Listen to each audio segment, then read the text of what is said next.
What are the BIM advantage in your point of view? It's more open for decision makers. People really understand what's coming and what is it is worth of money, and is it possible to make the decision with accurate data. That's the most important part of the decision making, that you really know what you are deciding. What advice would you give to a firm considering to make a switch to BIM? It's now time to do that. It's really good time, because we have in Europe and in the world economic crisis, and it's so-called turning point. It's very good time to do and educate themselves and make people and companies agile to do the work together and start to collaborate.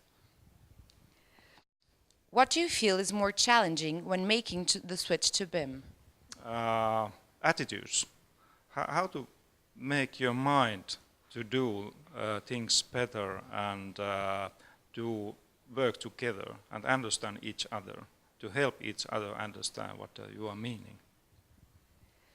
Your work is well known international, so can you tell us what you are working on now?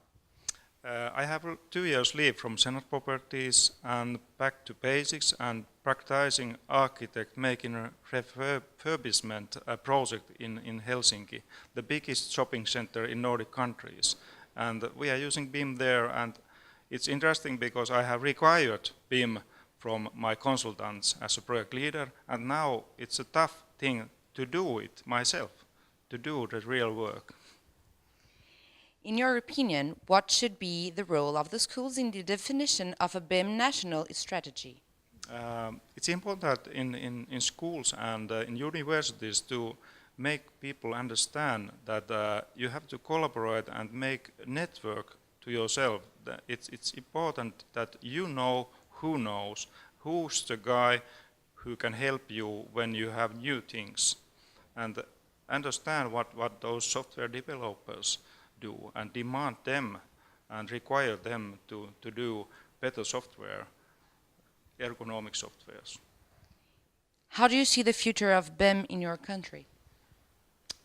It's bright because people really understand. After last year we made those common BIM requirements.